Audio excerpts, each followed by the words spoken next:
السلام علیکم ورحمۃ اللہ وبرکاتہ نحمده ونصلی علی رسولہ الکریم اما بعد فاعوذ باللہ من الشیطان الرجیم بسم اللہ الرحمن الرحیم رب اشرح لی صدری ویسر لی امری واحلل عقدۃ من لسانی یفقہوا قولی واجعل لی وزیرا من اہلی رب زدنی علما اللہم فقہنا فی الدین اللہم انی اسألک علما نافعا وعملا متقبلا ورزقا طیبا اللہم انفعنا بما علمتنا وعلمنا ما ينفعنا وزدنا علما رب یسر ولا تعسر وتمم بالخیر وبک نستعین آمین یا رب العالمین۔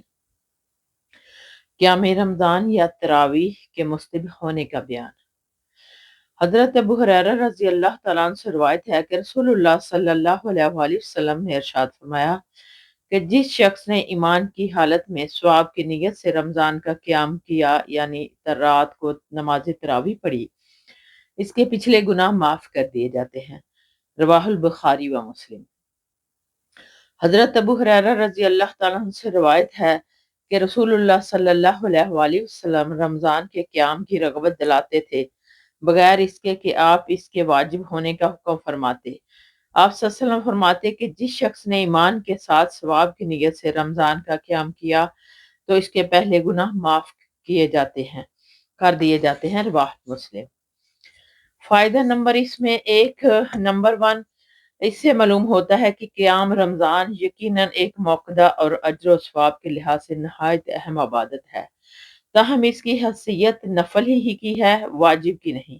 نمبر 2، رمضان کا یہ قیام صلی اللہ علیہ وسلم کے عمل سے بھی ثابت ہے کہ آپ نے رمضان میں 3 راتیں قیام فرمایا، یعنی صحابہ کرام رضی اللہ تعالیٰ عنہم کو جماعت کے ساتھ یہ نفل نماز پڑھائی، اور اس کے بعد چوتھی رات جب صحابہ کرام رضی اللہ تعالیٰ عنہم آپ کی اقتداء میں پڑھنے کے لیے پھر جمع ہوئے تو آپ صلی اللہ علیہ وسلم نے ارشاد فرمایا، مجھے خطرہ ہے کہ کہیں یہ تم پر فرض نہ کر دی جائے، اس لیے خواہش کے باوجود آپ نے یہ نماز نہیں پڑھائی۔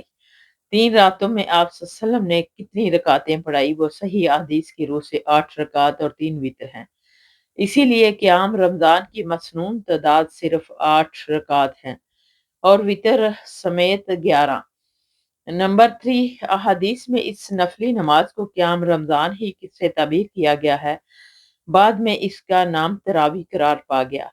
تراویح تراویحۃ کی جمع ہے، اس میں صحابہ تابعین چونکہ سنت نبی کے مطابق لمبا قیام کرتے تھے، اس لیے ہر 2 مرتبہ سلام پھیرنے یعنی 4 رکعت کے بعد آرام و راحت کے لیے وقفہ ہوتا تھا، اس کا نام تراویح پڑ گیا کیونکہ 4 رکعت کو تراویح کہا جاتا ہے۔ نمبر 4، تراویح اصل میں تہجد ہی کی نماز ہے، رمضان المبارک میں لوگوں کی آسانی کے لیے تاکہ ہر شخص اس کی فضیلت حاصل کر سے اسے عشاء کی نماز کے بعد متصل ہی پڑھ لیا جاتا جو تہجد کا اول وقت ہے۔ نمبر 5، اس کا باجماعت پڑھنا تو خود نبی کریم صلی اللہ علیہ وآلہ وسلم سے ثابت ہے، آپ نے 23ویں، 25ویں اور 27ویں رات میں شب میں تراویح کی نماز پڑھائی، تاہم آپ کے بعد حضرت عمر رضی اللہ تعالیٰ عنہ نے اپنے دور خلافت میں اسے دوبارہ باجماعت پڑھنے کو رائج کیا، اور اسی کے لیے حضرت ابی بن کعب اور حضرت تمیم بن داری رضی اللہ تعالیٰ عنہما کو حکم دیا کہ وہ لوگوں کو 11 رکعت تراویح مع الوتر پڑھایا کریں۔ مالک الصلاح فی رمضان، حدیث نمبر 256۔ جب سے یہ سلسلہ قائم اور جاری ہے تب سے۔ نمبر 6، بعض لوگ کہتے ہیں کہ باجماعت تراویح ادا کرنا بدعت ہے کیونکہ اس کا رواج حضرت عمر رضی اللہ تعالیٰ عنہ کے عہد میں شروع ہوا، لیکن یہ بات صحیح نہیں، خود نبی کریم صلی اللہ علیہ وآلہ وسلم کا اسے باجماعت پڑھانا ثابت ہے، پھر یہ عمل بدعت کیوں قرار پا سکتا ہے؟ درمیان میں محض وقفے سے تو یہ عمل بدعت نہیں ہو جائے گا۔ نبی کریم صلی اللہ علیہ وسلم نے تو صرف فرضیت کے اندیشے سے اس کو جاری نہیں رکھا، ورنہ آپ کو تو خود خواہش تھی کہ اسے پڑھا جائے، پھر جب فرضیت کا اندیشہ ختم ہو گیا تو حضرت عمر رضی اللہ تعالیٰ عنہ نے اسے اجتماعیت کا رنگ دے کر یقیناً نبی کریم صلی اللہ علیہ وسلم کی خواہش کو پورا کیا۔ اور آپ صلی اللہ علیہ وسلم ہی کے عمل کو آگے بڑھایا۔ تاہم اگر کوئی شخص آخر شب میں انفرادی طور پر بھی اسے پڑھنے کا اہتمام کرتا ہے تو یہ بھی جائز ہے، لیکن عام لوگوں کے لیے چونکہ ایسا کرنا ممکن نہیں اور وہ شب کے آخر میں اپنے اپنے طور پر اسے ادا کرنے کی قدرت نہیں رکھتے، تو ایسے حالات میں حضرت عمر رضی اللہ تعالی عنہ کا اقدام بالکل صحیح اور جائز ہے۔ اگر ایسا نہ کیا جائے تو چند افراد کے سوا عام مسلمان قیام اللیل کے اجر و ثواب سے محروم رہیں گے، جو ایک بہت بڑی محرومی ہے۔ نمبر 7، 20 رکعت تراویح کسی حدیث سے ثابت نہیں، اور حضرت عمر کی طرف سے بھی اس کا انتصاب کسی مسند متصل روایت سے پایا ثبوت کو نہیں پہنچتا۔ ایک منقطع روایت میں ایسا دعویٰ کیا گیا کہ البتہ یہ بعض روایت سے ثابت ہے کہ حضرت عمر رضی اللہ تعالیٰ کے عہد میں لوگ 36، 20 اور 40 مختلف تعداد میں یہ نمازیں پڑھا کرتے تھے، جس سے زیادہ بطور نفل 8 رکعت سے زیادہ پڑھنے کا جواز کشید کیا جا سکتا ہے۔ تاہم مسنون قیام رمضان یعنی تراویح 8 رکعت ہی ہوں گی، اور اس سے کم یا زیادہ تعداد غیر مسنون۔ تفصیل کے لیے ملاحظہ ہو کتاب انوار مصابیح، مؤلف مولانا نذیر احمد رحمانی مرحوم۔ نمبر 8، تراویح یعنی قیام رمضان میں لمبا قیام مسنون ہے، لیکن اس کے ساتھ ساتھ یہ بھی ضروری ہے کہ قرآن مجید ترتیل و تجوید کے ساتھ پڑھا جائے۔ بہت سے قاری اتنا تیز قرآن پڑھتے ہیں کہ یعلمون تعلمون کے علاوہ کوئی لفظ بھی سمجھ نہیں آتا۔ اسی طرح قرآن پڑھنا ثواب کی بجائے عذاب کا باعث ہے۔ اسی طرح اب کچھ عرصے سے ایک اور طریقہ ایجاد ہوا کہ چند روز میں قرآن مجید ختم کر دیا جاتا ہے، اور تراویح میں 8، 10 یا 10 پارے نہایت تیزی سے پڑھے جاتے ہیں۔ سننے والے ہزاروں نہیں لاکھوں کی تعداد میں ہوتے ہیں، جو زیادہ تر کاروباری ہوتے ہیں۔ یہ حضرات غالباً اسی طرح چند روز میں قرآن سن کر اپنے دل کو تسلی دے لیتے ہوں گے کہ ہم نے تراویح میں قرآن مجید سن لیا، اب پورا رمضان یکسوئی سے کاروبار کریں گے اور عید کا سیزن کمائیں گے۔ ان سے کوئی غرض نہیں کہ پڑھنے والا قرآن پڑھ رہا ہے یا گرانتھ یا منتر کی کوئی کتاب پڑھ رہا ہے۔ یہ نئی بیماری ابھی کراچی تک ہی محدود ہے، لیکن مسلمان ملکوں میں بدعات کے لیے موسم بڑا سازگار ہے۔ ہر جگہ بدعات خوب فروغ پا رہی ہے، بلکہ سہارا دین ہی بدعات پر مبنی رہ گیا ہے، اور اصل دین کا کسی کو پتہ نہیں ہے الا ماشاء اللہ۔ جب مذہبی رہنماؤں کی ہاں بھی بدعات ہی کی ساری اہمیت ہو تو عوام کو اصل دین سے آگاہی کیوں کر ہو سکتی ہے۔ فَإِنَّ اللَّهِ الْمُشْتَقَى، شب قدر کی فضیلت اور اس بات کا بیان کہ ان راتوں میں کون سی رات زیادہ امید والی ہے۔ قال اللہ تعالی اِنَّا أَنزَلْنَاهُ فِي لَيْلَةِ الْقَدْرِ، وقال اللہ تعالی اِنَّا أَنزَلْنَاهُ فِي لَيْلَةٍ مُبَارَكَةٍ۔ اللہ سبحانہ تعالیٰ نے ارشاد فرمایا، یقیناً ہم نے اس قرآن کو شب قدر میں نازل کیا ہے۔ آخر سورت نیز اللہ سبحانہ تعالیٰ نے ارشاد فرمایا، یقیناً ہم نے اس قرآن کو بابرکت رات میں اتارا۔ فائدہ، شب قدر اور بابرکت رات دونوں سے ایک ہی مراد ہے، یعنی قدر کی رات جو رمضان کے آخری عشرے کی طاق راتوں میں سے کوئی ایک رات ہوتی ہے۔ اسے شب قدر میں قرآن مجید کے نزول کا آغاز ہوا یا لوح محفوظ سے بیت العزت میں اتار دیا گیا جو پہلے آسمان پر ہے، اور وہاں سے وقتاً فوقتاً حسب ضرورت معشیت الہی نازل ہوتا رہا۔ اسی نزول قرآن کی وجہ سے اس رات کی فضیلت و عظمت واضح ہے۔ حضرت ابو ہریرہ رضی اللہ تعالیٰ عنہ سے روایت ہے کہ نبی کریم صلی اللہ علیہ وسلم نے ارشاد فرمایا، جس شخص نے ایمان کے ساتھ اور ثواب کی نیت سے شب قدر میں قیام کیا، اللہ کی عبادت کی اور اس کے پچھلے گناہ معاف کر دیے جاتے ہیں۔ رواہ البخاری و مسلم۔ فائدہ قیام کا مطلب ہے اس رات کو اپنی طاقت کے مطابق جا کر اللہ کی عبادت کی، نوافل پڑھے، توبہ استغفار اور دعا مناجات کی، بالخصوص عشاء اور فجر کی نماز باجماعت ادا کی جائے تو امید ہے کہ اس سے انسان کو اس کی فضیلت حاصل ہو جائے گی۔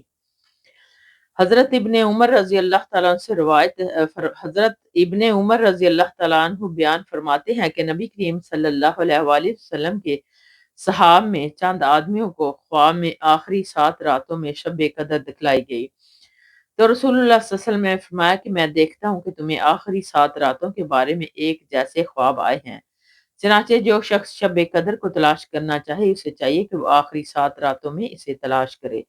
رواہ البخاری و مسلم۔ فائدہ تواتعت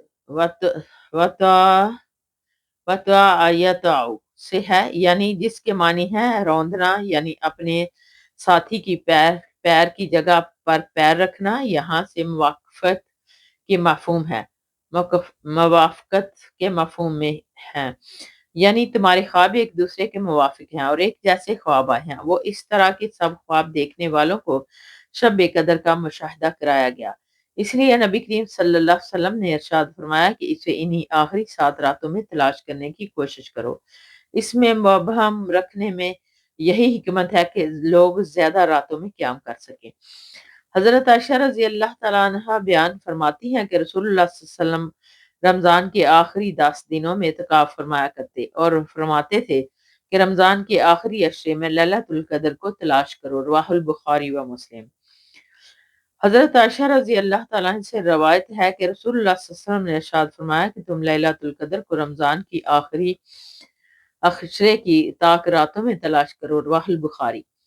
فائدہ نمبر 1، اس سے معلوم ہوا کہ آخری عشرے کی 10 راتوں میں جو 5 طاق راتیں ہیں، 21، 23، 25 اور 27 اور 29، ان میں سے کوئی ایک طاق رات شب قدر ہوتی ہے۔ نمبر 2، اسے متعین طور پر اس لیے نہیں بتلایا گیا تاکہ لوگ زیادہ راتوں کو قیام کریں۔ اگر متعین کر دیا جاتا تو لوگ صرف اسی رات کو قیام کرتے۔ ویسے بعض علماء کا خیال یہ ہے کہ متعین طور پر 27ویں شب ہے، لیکن یہ واضح نہیں، احادیث سے اس کا تعین کی تاکید نہیں ہوتی۔ حضرت عائشہ رضی اللہ تعالیٰ عنہ سے روایت ہے کہ جب رمضان کا آخری عشرہ شروع ہوتا تو رسول اللہ صلی اللہ علیہ وسلم رات کو بیدار رہتے اور اپنے گھر والوں کو بھی جگاتے اور خوب محنت کرتے اور کمر کس لیتے۔ رواہ البخاری و مسلم۔ حضرت عائشہ رضی اللہ تعالیٰ عنہ سے روایت ہے کہ رسول اللہ صلی اللہ علیہ وسلم رمضان میں جتنی محنت اور کوشش کرتے تھے اتنی غیر رمضان میں نہیں کرتے تھے، اور رمضان کے آخری عشرے میں جتنی جدوجہد کرتے تھے اتنی اس کے علاوہ دوسرے دنوں میں نہیں کرتے تھے۔ رواہ المسلم۔ فائدہ رمضان میں دیگر مہینوں کے مقابلے میں، اسی طرح رمضان کے آخری عشرے میں اس سے پہلے 20 دنوں کے مقابلے میں اطاعت و عبادت الہی کا زیادہ اہتمام کرنا چاہیے۔ نمبر 2، آخری عشرے میں راتوں کو زیادہ سے زیادہ بیدار رہ کر عبادت اور دعا مناجات میں وقت گزارنا چاہیے تاکہ شب قدر کی فضیلت حاصل کی جا سکے۔ نمبر 3، اپنے گھر والوں کو بھی جگایا جائے تاکہ وہ بھی اللہ کو راضی کرنے کا سامان کر لیں۔ نمبر 4، آخری عشرے میں اعتکاف بھی مسنون عمل ہے۔ نمبر 5، مسرن کا اصل ترجمہ چادر ہے، یعنی اپنی چادر کس لیتے، بعض اس کو کمر سے تعبیر کر لیتے ہیں۔ اس کا ایک مطلب تو کمر ہمت کس لینا، دوسرا مطلب بیویوں کے ساتھ ہم بستری کرنے سے اجتناب کرنا۔ حضرت عائشہ رضی اللہ تعالیٰ عنہ فرماتی ہیں کہ میں نے کہا کہ اے اللہ کے رسول صلی اللہ علیہ وآلہ وسلم،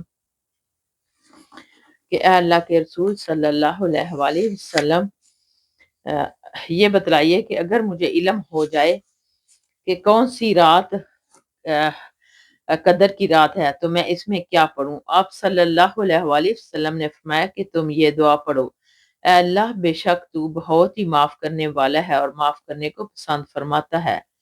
یعنی دعا کون سی ہے؟ اللہم انک عفو تحب العفو فاعف عنی۔ تو اے اللہ، بے شک تو بہت معاف کرنے والا ہے، معاف کرنے کو پسند فرماتا ہے، پس تو مجھے معاف فرما دے۔ اسے امام ترمذی نے روایت کی ہے صحیح سند حسن کے ساتھ۔ فائدہ لیلۃ القدر کی کوئی واضح علامت تو احادیث میں بیان نہیں کی گئی، تاہم بعض سلف نے اپنے تجربات اور مشاہدات کی روشنی میں یہ بتلایا ہے کہ رات بکثرت فرشتوں کے نزول کی وجہ سے ایک خاص قسم کی طمانینت و سکینت محسوس ہوتی ہے، دلوں پر رکت طاری ہوتی ہے۔ یہ رات زیادہ ٹھنڈی یا زیادہ گرم نہیں بلکہ معتدل ہوتی ہے۔ اس کو صبح کو طلوع ہونے والا سورج زیادہ تیز نہیں ہوتا، وغیرہ وغیرہ۔ صحیح جامع الصغیر۔ واللہ عالم۔ بہرحال اس رات میں اللہ کی صفت غفاری کے حوالے سے اللہ سے معافی کی درخواست کی جائے۔ مسواک کی فضیلت اور فطری چیزوں کا بیان۔ حضرت ابو ہریرہ رضی اللہ تعالیٰ عنہ سے روایت ہے کہ رسول اللہ صلی اللہ علیہ وسلم نے ارشاد فرمایا کہ اگر مجھے اپنی امت یا فرمایا کہ لوگوں کی مشقت میں پڑ جانے کا اندیشہ نہ ہوتا تو میں یقیناً انہیں ہر نماز کے ساتھ مسواک کرنے کا حکم دیتا۔ رواہ البخاری و مسلم۔ فائدہ نمبر 1، اس سے معلوم ہوا کہ نبی صلی اللہ علیہ وسلم ہر نماز کے ساتھ مسواک کرنے کو پسند فرماتے تھے، تاہم آپ صلی اللہ علیہ وسلم اسے واجب اس لیے نہیں فرمایا کہ اس سے لوگوں کو مشقت ہوگی۔ نمبر 2، اس سے واضح ہے کہ وہ آپ اپنی امت کے لیے غایت درجے شفیق اور مہربان تھے۔ نیز یہ کہ مسواک نہایت پسندیدہ امر ہے، اس لیے ہر مسلمان کو کوشش کرنی چاہیے کہ ہمیشہ مسواک کرنے کا اپنا معمول بنائے اور ہو سکے تو ہر نماز سے پہلے مسواک ضرور کریں۔ نمبر 3، اس سے یہ بھی معلوم ہوا کہ آپ جس چیز کا حکم دے اسے بجا لانا فرض ہے، الا یہ کہ کسی دوسری دلیل سے یہ معلوم ہو جائے کہ آپ صلی اللہ علیہ وسلم نے اسے ادا کرنا فرض قرار نہیں دیا۔ حضرت حذیفہ رضی اللہ تعالیٰ عنہ بیان فرماتے ہیں کہ رسول اللہ صلی اللہ علیہ وسلم جب نیند سے بیدار ہوتے تو اپنا منہ مسواک سے خوب صاف کرتے۔ رواہ البخاری و مسلم۔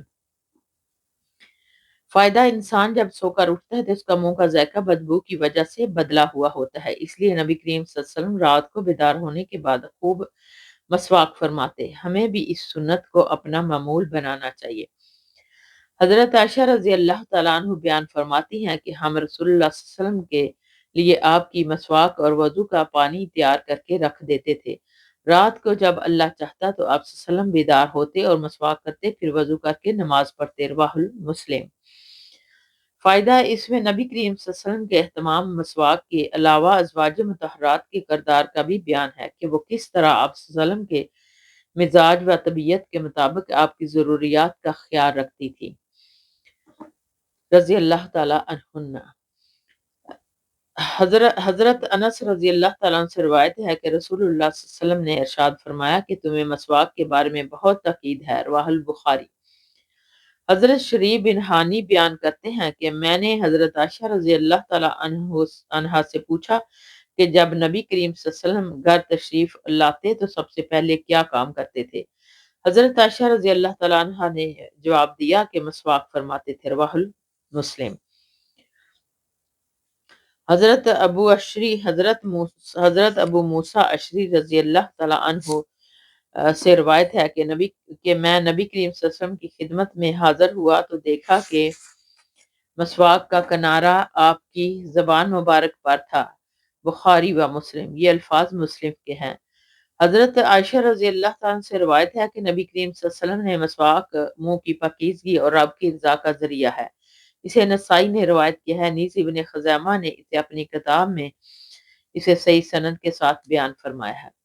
فائدہ، مطہراتن طہارت کا سبب اور ذریعہ، مطہراتن میم کے نیچے زیر کے معنی ہے اعلیٰ تطہیر، گویا کہ ایک طرف منہ کی صفائی اور پاکیزگی کا ذریعہ ہے تو دوسری طرف رضائے رب کا ذریعہ اور وسیلہ ہے۔ حضرت ابو ہریرہ رضی اللہ تعالیٰ عنہ سے روایت ہے کہ نبی کریم صلی اللہ علیہ وسلم نے ارشاد فرمایا کہ فطری چیزیں 5 ہیں۔ فرمایا 5 چیزیں فطری ہیں: ختنہ کرنا، زیر ناف کے بال صاف کرنا، ناخن تراشنا، بغل کے بال کھیڑنا اور مونچھیں کٹوانا۔ رواہ البخاری و مسلم۔ فائدہ نمبر 1، فطرت کے لغوی معنی ہے ابتدا، اختراع، گھڑنا یا ایسی چیز بنانا جس کے پہلے کوئی مثال نہ ہو، لیکن یہاں مراد وہ جبلت یعنی مزاج و طبیعت ہے جس پر انسان کی ولادت ہوئی۔ بعض نے اس کی تعریف اس طرح کی ہے کہ وہ قدیم طریقہ جیسے انبیاء علیہ السلام نے پسند فرمایا تھا اور تمام قدیم شریعتیں اس پر متفق رہیں، گویا کہ وہ پیدائشی معاملہ ہے۔ بہرحال مذکورہ 5 خصلتوں پر اس طرح عمل کرنا چاہیے جیسے یہ انسان کی فطرت اور خمیر کا حصہ ہے۔ علاوہ ازیں طہارت اور نظافت کے اعتبار سے اس کی بڑی اہمیت ہے۔ نمبر 2، بغلوں کے بال اکھیڑنا سنت ہے، اس لیے اسی کی کوشش کرنی چاہیے کہ بلوغت کے قریب بچوں کو اس کی تعلیم دینی چاہیے کہ وہ شروع سے ہی اس پر عمل پیرا ہوں، تو بعد میں بال اکھیڑتے ہوئے انہیں تکلیف محسوس نہ ہو۔ البتہ کوئی دوسرا طریقہ بھی جائز ہے کیونکہ مقصود بغلوں کی صفائی ہے۔ یاد رہے کہ بال اکھیڑنے سے بغلوں سے بدبو بھی نہیں آتی اور کچھ وقت کے بعد بال از خود ختم ہو جاتے ہیں۔ حضرت عائشہ رضی اللہ تعالیٰ عنہ سے روایت ہے کہ رسول اللہ صلی اللہ علیہ وسلم نے ارشاد فرمایا کہ 10 چیزیں فطری ہیں: مونچھیں کٹوانا، داڑھی بڑھانا، مسواک کرنا، ناک میں پانی ڈال کر صاف کرنا، ناخن تراشنا، انگلیوں کے جوڑوں کو دھونا، بغل کے بال اکھیڑنا، زیر ناف بال مونڈنا اور استنجا کرنا۔ راوی حدیث فرماتے ہیں کہ وہ 10ویں چیز میں بھول گیا، شاید وہ کلی کرنا۔ حضرت وکی فرماتے ہیں کہ یہ بھی اس حدیث کے راویوں میں سے ایک راوی ہیں۔ فائدہ نمبر 1، اس میں خصال فطرت 10 بیان کیے گئے ہیں، یعنی بعض علماء نے کہا کہ اس میں 10ویں چیز ختنہ ہے، واللہ اعلم۔ بہرحال اس میں سے 10 چیزوں کی اہمیت اور ان کے التزام کی تاکید واضح ہے۔ ان میں پہلی چیز مونچھیں کٹوانا، یہ سنت ہے اور اس سے مراد لبوں کے بڑے ہوئے بالوں کو کاٹنا، اور اس کا مطلب ہے کہ بڑی لمبی مونچھیں ناپسندیدہ ہے۔ نمبر 2، داڑھی رکھنا جمہور علماء کے نزدیک واجب ہے اور اس کی کوئی متعین مقدار نہیں، جیسے بعض علماء حضرت ابن عمر رضی اللہ تعالیٰ کے فعل سے استدلال کرتے ہوئے ایک قبضہ یعنی مٹھی کے برابر مقدار کو ضروری اور اس سے زائد کو کٹوانا جائز سمجھتے ہیں، یا ایک ضعیف روایت کی بنیاد پر طول و عرض سے کاٹنے کو جائز قرار دیتے ہیں، لیکن یہ مسلک صحیح نہیں۔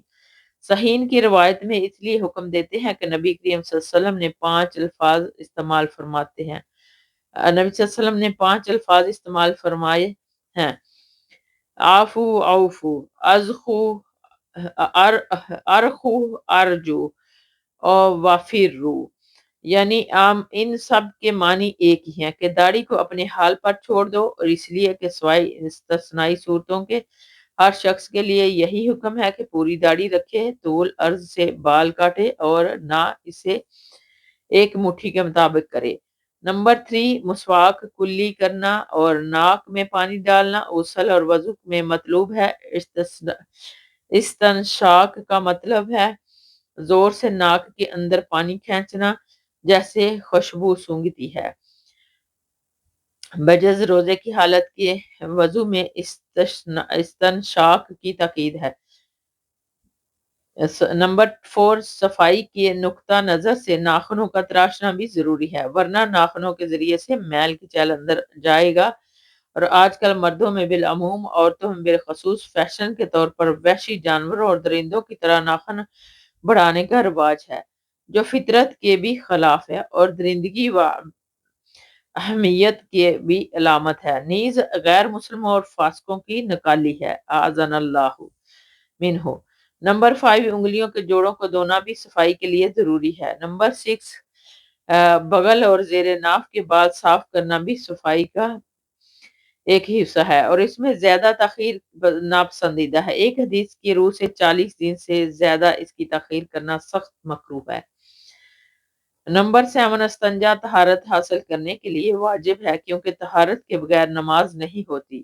یہ ڈیلوں سے بھی جائز ہے۔ ڈیلے طاق ہونے چاہیے، مثلا 3، 5، 7۔ اس کے بعد پانی کا استعمال بھی کر لیا جائے تو بہت بہتر ہے، اور صرف پانی سے بھی استنجا جائز ہے۔ نمبر 8، ختنہ کرنا بھی قدیم سنت ہے، جمہوری علماء کے نزدیک یہ واجب ہے اور بعض کے نزدیک یہ 7ویں دن مستحب ہے، بہرحال بعد میں بھی جائز ہے۔ حضرت ابن عمر رضی اللہ تعالیٰ سے روایت ہے کہ نبی کریم صلی اللہ علیہ وسلم نے فرمایا کہ مونچھیں کاٹو اور داڑھی بڑھاؤ، رواہ البخاری و مسلم۔ فائدہ، احفو کے معنی ہے کاٹنے میں مبالغہ کرو، اس لیے بڑی اور لمبی مونچھیں رکھنا اس کے خلاف ہے۔ اعفو کے معنی ہے کہ اس سے پہلے بیان کیے جا چکے ہیں کہ داڑھی کو اپنے حال پر چھوڑ دو، اس میں قطع و برید نہ کرو۔ زکوٰۃ کے فرض ہونے کی تاکید، اس کے لیے اور اس سے متعلقہ مسائل کا بیان۔ قال اللہ تعالی وَأَقِيمُوا الصَّلَاةَ وَآتُوا الزَّكَاةَ، وقال اللہ تعالی وَمَا أُمِرُوا إِلَّا لِيَعْبُدُوا اللَّهَ مُخْلِصِينَ لَهُ الدِّينَ حُنَفَاءَ وَيُقِيمُوا الصَّلَاةَ وَيُؤْتُوا الزَّكَاةَ وَذَلِكَ دِينُ الْقَيِّمَةِ۔ اللہ سبحانہ تعالیٰ نے ارشاد فرمایا نماز قائم کرو اور زکوٰۃ ادا کرو۔ نیز ارشاد فرمایا اللہ سبحانہ تعالیٰ نے اسی بات کا حکم دیا گیا ہے کہ وہ صرف اللہ کی عبادت کریں اور اس کے لیے اطاعت کو خالص کرتے ہوئے اس کی طرف یکسو ہو کر نماز قائم کریں اور زکوٰۃ دیں، یہی ہے سیدھا دین۔ وقال اللہ تعالی خذ من اموالہم صدقۃ تطہرہم وتزکیہم بہا، نیز ارشاد فرمایا کہ ان کے مالوں میں سے زکوٰۃ وصول کریں، انہیں پاک کریں اور اسی کے ذریعے ان کا تزکیہ کریں۔ فائدہ آیات، ان آیات سے ایک تو یہ معلوم ہوا کہ زکوٰۃ اور نماز کا آپس میں نہایت گہرا تعلق ہے، اس لیے قرآن مجید میں اکثر مقامات پر ان دونوں کا ذکر ایک ساتھ کیا گیا ہے۔ دوسرا یہ ہے کہ زکوٰۃ انسان کے اخلاق اور مال کی تطہیر کا ذریعہ ہے۔ حضرت ابن عباس، حضرت ابن عمر رضی اللہ تعالیٰ سے روایت ہے کہ رسول اللہ صلی اللہ علیہ وسلم نے ارشاد فرمایا کہ اسلام کی بنیاد 5 چیزوں پر رکھی گئی ہے، اس بات کی گواہی دینا کہ اللہ کے سوا کوئی معبود برحق نہیں اور محمد صلی اللہ علیہ وسلم اللہ کے بندے اور اس کے رسول ہیں، نماز قائم کرنا، زکوٰۃ ادا کرنا، بیت اللہ کا حج کرنا اگر استطاعت ہو، اور رمضان المبارک کے روزے رکھنا۔ رواہ البخاری و مسلم۔ فائدہ نمبر 1، روایت اس سے قبل باب الامر بالمحافظہ علی الصلاۃ المکتوبات رقم 1075 میں گزر چکی ہے۔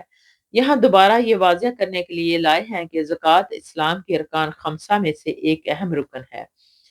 نمبر 2، زکوٰۃ ایسے شخص پر عائد ہوتی ہے جس کے پاس کم از کم 52.5 تولے چاندی یا اس کی قیمت کے برابر نقد رقم اپنی ضرورت سے زائد موجود ہو، اس پر 1 سال گزر گیا ہو تو 7.5 تولے یا اس سے زائد سونا ہو تو اس کی قیمت لگوا کر اس میں 2.5% کے حساب سے زکوٰۃ ادا کریں۔ یہ فرض اور حد درجہ ضروری ہے۔ نمبر 3، اسی طرح مویشیوں پر بھی زکوٰۃ ہے جس کی تفصیل کتب حدیث میں موجود ہے۔ نیز غلے پر عشر کے صورت میں زکوٰۃ۔ حضرت طلحہ بن عبید اللہ رضی اللہ تعالیٰ سے روایت ہے کہ رسول اللہ صلی اللہ علیہ وسلم کے پاس اہل نجد میں سے ایک آدمی آیا جس کے سر کے بال پراگندہ تھے، ہم اس کی آواز کی بنبناہٹ سن رہے تھے لیکن اس کی بات ہماری سمجھ میں نہیں آ رہی تھی، یہاں تک کہ وہ رسول اللہ صلی اللہ علیہ وسلم کے قریب ہو گیا تو وہ اسلام کی بابت آپ صلی اللہ علیہ وسلم سے سوال کر رہا تھا، تو رسول اللہ صلی اللہ علیہ وسلم نے فرمایا کہ دن اور رات میں 5 نمازیں فرض ہیں۔ اس نے پوچھا کیا ان کے علاوہ بھی کوئی نماز مجھ پر فرض ہے؟ آپ صلی اللہ علیہ وسلم نے فرمایا نہیں، مگر یہ کہ تو اپنی خوشی سے پڑھے یعنی نفل نماز۔ پھر آپ صلی اللہ علیہ وسلم نے فرمایا اور رمضان کے مہینے کے روزے فرض ہیں۔ اس نے پوچھا کیا اس مہینوں کے روزوں کے علاوہ بھی مجھ پر روزے فرض ہیں؟ آپ صلی اللہ علیہ وسلم نے ارشاد فرمایا نہیں، مگر یہ کہ تو اپنی خوشی سے نفلی روزے رکھے۔ راوی نے کہا کہ اس کے لیے رسول اللہ صلی اللہ علیہ وسلم نے زکوٰۃ کا بھی ذکر فرمایا، تو اس نے کہا کہ اس کے علاوہ بھی مجھ پر کوئی خرچ کرنا ہے؟ آپ صلی اللہ علیہ وآلہ وسلم نے ارشاد فرمایا نہیں، مگر یہ کہ تو نفلی صدقہ کرے۔ اس آدمی نے یہ کہتے ہوئے پیٹھ پھیری کہ اللہ کی قسم میں اس پر کوئی زیادتی کروں نہ اس میں کوئی کمی۔ رسول اللہ صلی اللہ علیہ وسلم نے ارشاد فرمایا یہ کامیاب ہو گیا اگر اس نے سچ کہا اور سچ کر دکھایا۔ رواہ البخاری و مسلم۔ فائدہ نمبر 1، اس میں چند اہم فرائض اسلام کا بیان ہے اور نفلی عبادت کی بھی اس اصل حیثیت واضح کر دی گئی۔ نمبر 2، اس میں ایمان کے ساتھ عمل کو بیان کر کے واضح کر دیا گیا کہ ایمان اور عمل کا چولی دامن کا ساتھ ہے، ایمان کے بغیر عمل کی کوئی نشاندہی نہیں، اہمیت نہیں، اسی طرح عمل کے بغیر ایمان اور مفید اور بار آور نہیں۔ نمبر 3، اس میں دعوت تبلیغ کا پرحکمت اسلوب کی بھی نشاندہی ملتی ہے، اور وہ یہ ہے کہ عام لوگوں کو پہلے اسلام نے فرائض کی تعلیم دی جائے اور پھر بتدریج انہیں سنن و مستحبات کی پابندی کی بھی تاکید کی جائے، یعنی آہستہ آہستہ بوجھ ڈالا جائے، یہ زیادہ مفید ہوتا ہے۔ حضرت ابن عباس رضی اللہ تعالیٰ عنہ بیان کرتے ہیں کہ نبی کریم صلی اللہ علیہ وسلم نے حضرت معاذ رضی اللہ تعالیٰ عنہ کو یمن کی طرف حاکم بنا کر بھیجا، تو فرمایا کہ انہیں سب سے پہلے اس بات کی دعوت دینا کہ اللہ کے سوا کوئی معبود برحق نہیں، اور یہ کہ محمد صلی اللہ علیہ وسلم اللہ کا رسول ہے۔ اگر وہ یہ بات مان لے تو انہیں بتلانا کہ اللہ سبحانہ تعالیٰ نے ان پر دن رات میں 5 نمازیں فرض کی ہیں۔ پھر اگر وہ یہ بھی مان لے تو ان کو بتلانا کہ اللہ سبحانہ تعالیٰ نے ان پر زکوٰۃ فرض کی ہے، جو ان کے مالداروں سے وصول کر کے ان کے فقراء پر تقسیم کی جائے گی۔ رواہ البخاری و مسلم۔ فائدہ نمبر 1، یہ روایت اس سے قبل باب المحافظہ علی الصلاۃ المکتوبات رقم 1077 میں گزر چکی ہے۔ یہاں اسے زکوٰۃ کی اہمیت کو واضح کرنے کے لیے ذکر کیا گیا ہے۔ نمبر 2، اس سے معلوم ہوا کہ زکوٰۃ علاقے کے اغنیا امیروں سے لے کر اس علاقے کے فقراء اور دیگر ضرورت مندوں پر خرچ کی جائے۔ اگر اس سے کچھ رقم بچ جائے تو پھر دوسرے علاقوں کی ضرورت مندوں کے لیے بھیجی جا سکتی ہے۔ اسی طرح زکوٰۃ کی رقم صرف فقراء مسلمین ہی پر خرچ کی جائے، دیگر مذاہب والوں پر نہیں۔ تاہم زکوٰۃ کے علاوہ اس کی ضرورت مندوں پر صدقہ خیرات کیا جا سکتا ہے۔ نمبر 3، اس میں بھی دعوت تبلیغ کی حکمانہ اسلوب کو خوب واضح کیا گیا۔ حضرت ابن عمر رضی اللہ تعالیٰ عنہ سے روایت ہے کہ رسول اللہ صلی اللہ علیہ وسلم نے ارشاد فرمایا کہ مجھے حکم دیا گیا ہے کہ میں لوگوں سے جہاد کروں، یہاں تک کہ وہ اس بات کی گواہی دے کہ اللہ کے سوا کوئی معبود برحق نہیں، اور یہ محمد صلی اللہ علیہ وسلم اللہ کے رسول ہیں۔ نماز قائم کریں اور زکوٰۃ دیں، چنانچہ جب وہ یہ کریں تو انہوں نے مجھ سے اپنے خون اور اپنے مال محفوظ کر لیے، مگر اسلام کے حق کی وجہ سے ان کا حساب اللہ کے سپرد ہے۔ رواہ البخاری و مسلم۔ فائدہ نمبر 1، مگر اسلام کے حق کی وجہ سے کا مطلب یہ ہے کہ اگر قبول اسلام کے بعد کسی نے کوئی ایسا جرم کیا جو قابل حد ہے تو وہ حد اس پر ضرور نافذ ہوگی۔ مثلا چوری کی توقع ید کی زنا مطلب توقع ید زنا کیا تو 100 کوڑے یا رجم کی، کسی کو ناحق قتل کیا تو قصاص میں قتل کی سزا دی جائے گی۔ نمبر 2، ان کا حساب اللہ کے سپرد ہے کا مطلب ہے کہ اگر وہ قبول اسلام میں مخلص نہیں ہوں گے بلکہ منافقانہ طور پر اسلام کا اظہار کریں گے تو قابل حد جرم کا ارتکاب کیا، لیکن اسلامی عدالت اور افسران مجاز کے علم میں نہیں کہ ان کا حساب اللہ کے ذمہ ہے، یعنی آخرت میں اللہ تعالیٰ ان کا فیصلہ فرمائے گا۔ نمبر 3، اس حدیث سے واضح ہے کہ دنیا میں جب تک کفر موجود ہے تو اس کے خاتمے کے لیے جہاد بھی ضروری ہے، اور جب تک تمام کافر اسلام قبول کرنے کا اعلان نہیں کر دیتے اور شاعر اسلام کی پابندی اختیار نہیں کر لیتے تو مسلمانوں پر ان کے خلاف جہاد کرنا فرض ہے۔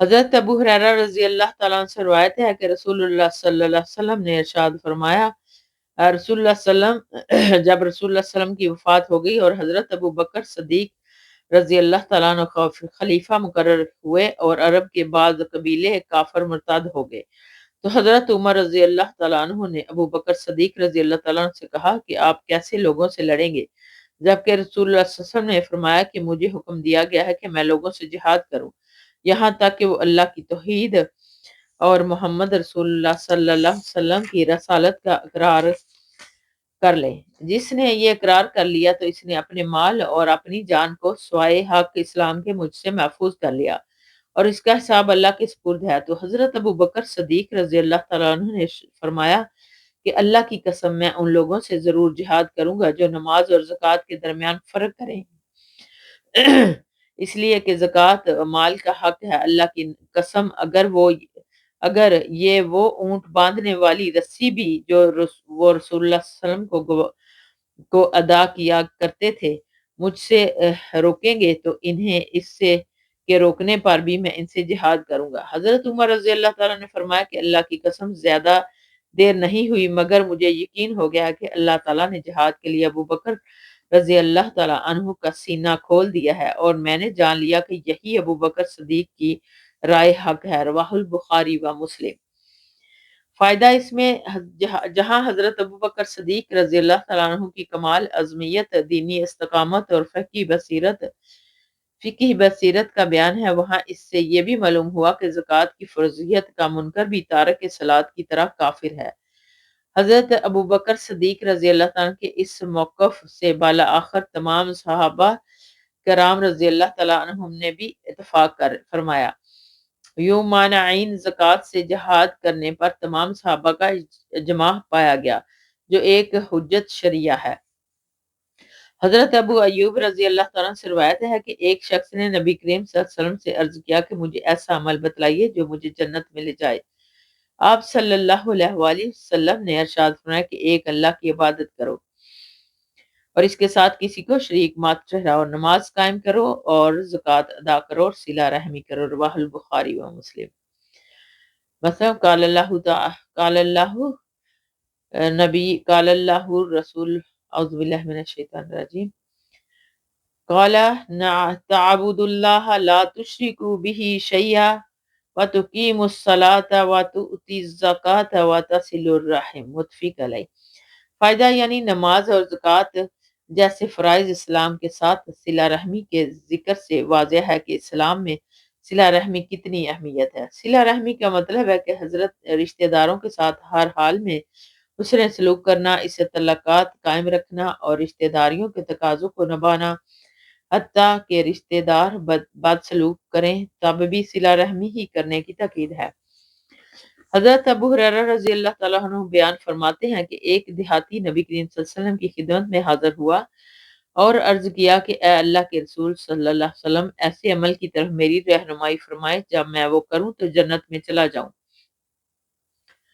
آپ صلی اللہ علیہ وآلہ وسلم نے فرمایا کہ اللہ کی عبادت کر اور اس کے ساتھ کسی کو شریک مت ٹھہرا، نماز قائم کر، فرض زکوٰۃ ادا کر اور رمضان کے روزے رکھ۔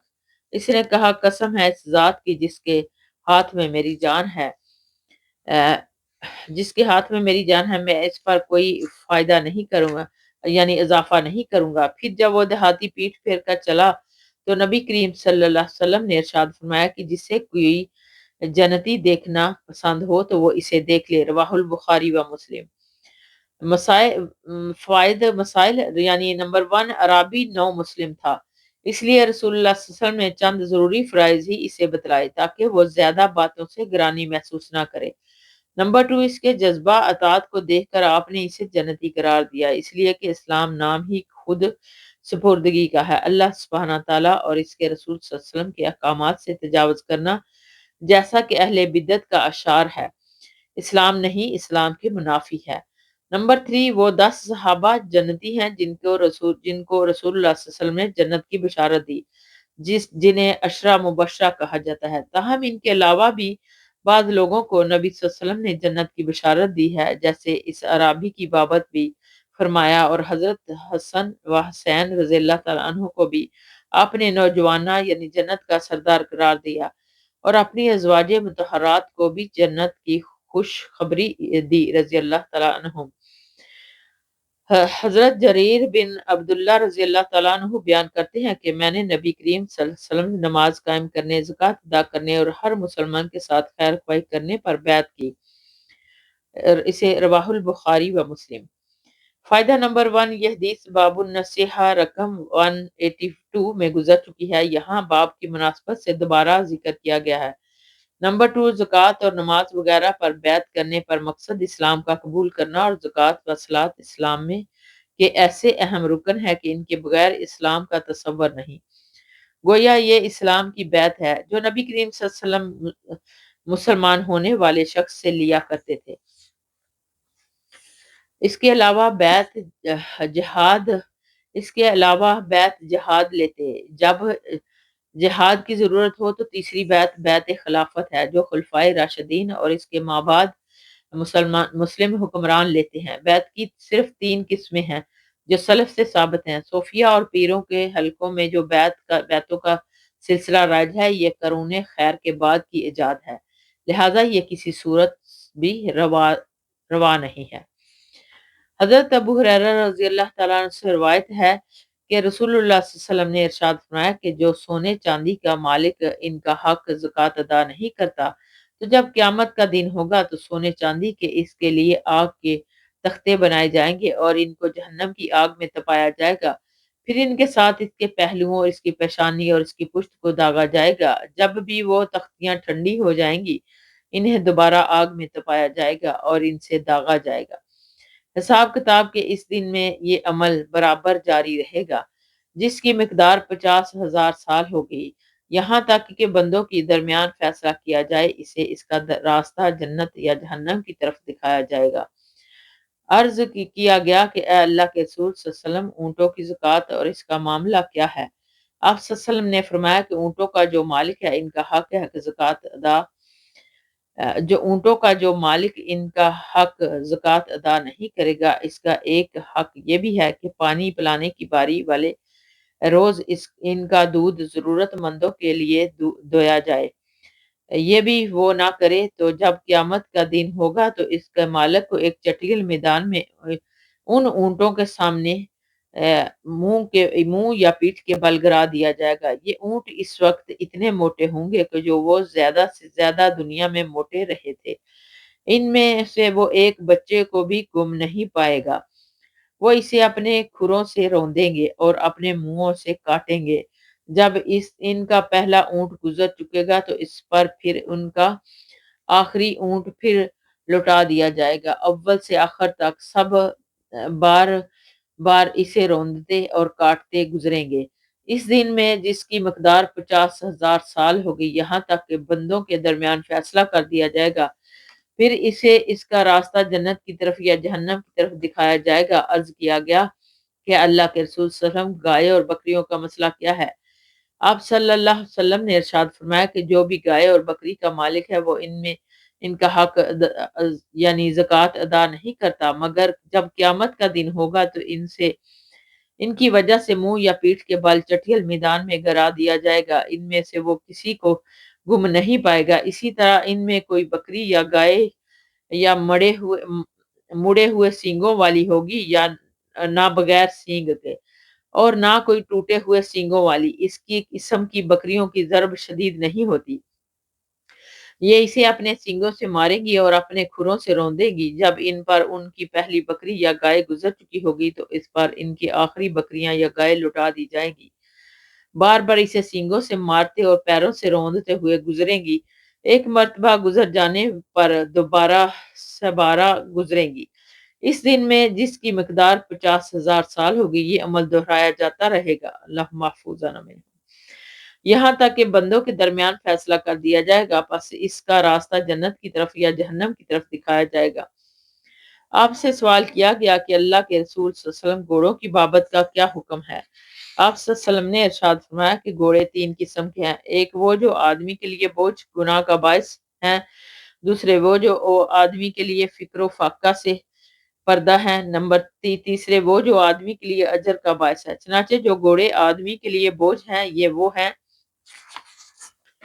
جنہیں آدمی ریاکاری، فخر اور مسلمانوں سے دشمنی اور عداوت کی بنا پر پالے، ایسے گھوڑے اس کے لیے بوجھ اور گناہ کا باعث ہیں۔ اور جو گھوڑے آدمی کے لیے پردہ ہیں یہ وہ ہیں جنہیں کوئی آدمی اللہ کی راہ میں سوال کی ذلت سے بچنے کے لیے باندھے پالے، پھر وہ ان کی پشتوں اور گردنوں میں اللہ کا حق نہ بھولے، کسی ضرورت مند کو اس پر سوار کرنے سے یا عاریتاً دینے سے انکار نہ کرے، تو یہ گھوڑے اس کے لیے پردہ ہیں، جن سے وہ اپنی ضروریات کا انتظام کر لیتا ہے اور لوگوں کے سامنے اس کی غربت و مسکینی بے نقاب نہیں ہوتی۔ اور وہ گھوڑے جو آدمی کے لیے اجر و ثواب کا باعث ہیں یہ وہ ہیں جنہیں کوئی آدمی اللہ کی راہ میں جہاد کرنے کے لیے اہل اسلام کی خاطر کسی چراگاہ یا باغ میں باندھے، پس یہ گھوڑے اس کی چراگاہ یا باغ میں سے جو کچھ کھائیں گے اس کے لیے ان کی کھائی ہوئی گھاس کی تعداد کے مطابق نیکیاں لکھی جائیں گی، اور ان کی لید اور پیشاب کی تعداد کے مطابق بھی نیکیاں لکھی جائیں گی، حتیٰ کہ کوئی گھوڑا اپنی رسی تڑوا کر ایک ٹیلے یا 2 ٹیلوں پر چڑھتا اور کودتا پھرے تو اس حالت کے دوران بھی وہ جتنے قدم چلتا اور لید پیشاب کرتا ہے اس کے تعداد کے مطابق بھی اللہ سبحانہ تعالیٰ اس کے لیے نیکیاں لکھ دیتا ہے۔ اور گھوڑے کا مالک جب اس کو لے کر کسی نہر یا نہر پر سے گزرے جس سے وہ گھوڑا پانی پیے، حالانکہ مالک اسے پانی پلانے کا ارادہ نہ کرے، تو بھی اللہ سبحانہ تعالیٰ اس کے پیے ہوئے گھونٹوں کے برابر اس کو نیکیاں عطا فرمائے گا۔ عرض کیا گیا کہ اللہ کے رسول صلی اللہ علیہ وسلم گدھوں کا کیا حکم ہے؟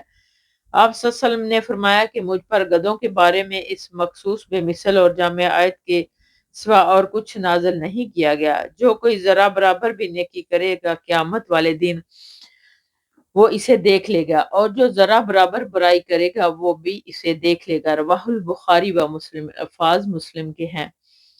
فائدہ نمبر 1، اس حدیث میں اونٹوں کا ایک حق یہ بیان کیا گیا کہ پانی پینے کی باری والے دن کسی ضرورت مند کو ان کا دودھ دو کر دے دیا جائے۔ اس کی بابت بعض علماء نے تو یہ کہا ہے کہ یہ زکوٰۃ حکم نازل ہونے سے پہلے کی بابت ہے، اس وقت ان کا یہی حق ہے کہ جس کی ادائیگی کا حکم دیا گیا ہے، اور بعض کے نزدیک یہ زکوٰۃ کے علاوہ صدقہ خیرات کی تقید ہے، اس لیے وہ کہتے ہیں کہ انسان کے مال میں زکوٰۃ کے علاوہ بھی حق ہے۔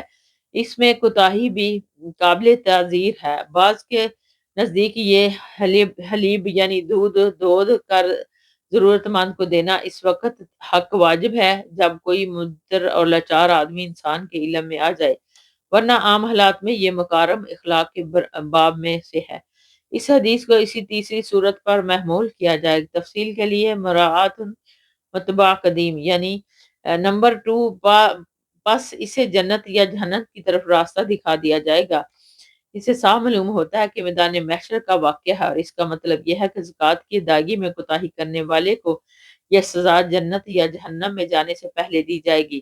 اگر اللہ سبحانہ تعالیٰ کسی مومن کے لیے یہی سزا کافی سمجھے گا تو اس کے بعد اسے جنت میں ورنہ پھر جہنم میں بھیج دیا جائے گا۔ مومن ہوگا تو بالآخر جہنم کی سزا بھگت کر جنت میں آ جائے گا، اور کافر ہوگا تو اگر کافر ہو تو جہنم کی یہ سزا اس کے لیے دائمی ہوگی۔ نمبر 3، جب ان کا پہلا اونٹ گزر چکے گا تو اس پر اس کے آخری اونٹ کو پھر لوٹا دیا جائے گا، کا مطلب یہ بیان کیا گیا ہے کہ دوسرے چکر میں آخری اونٹ کو انتہا سے دوبارہ اس کے اوپر سے پہلے گزارا جائے گا، یعنی دوسری مرتبہ گزرنے کی ابتدا آخری اونٹ سے ہوگی۔ یہ چکر اسی طرح چلتا رہے گا۔ بعض کہتے ہیں کہ ان الفاظ میں تغیر و تصریف ہے، اور صحیح عبارت اسی طرح ہے کہ جب اس پر آخری اونٹ گزر چکے تو پہلے کو پھر اس پر لوٹا دیا جائے گا۔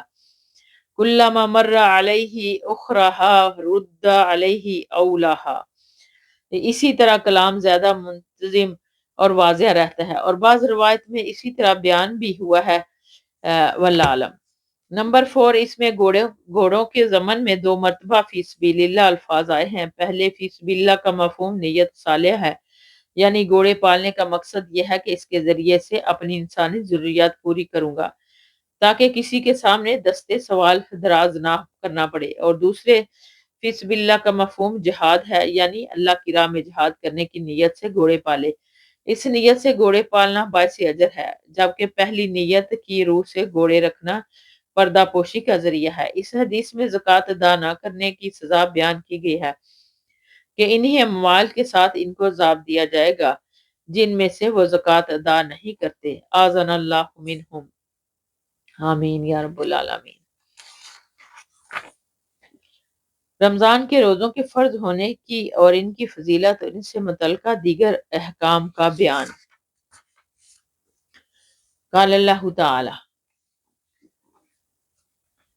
یا ایہا الذین آمنوا کتب علیکم الصیام کما کتب علی الذین من قبلکم الی قولہ تعالی شہر رمضان الذی انزل فیہ القرآن ھدی للناس وبینات من الہدی والفرقان فمن شہد منکم الشہر فلیصمہ ومن کان مریضا او علی سفر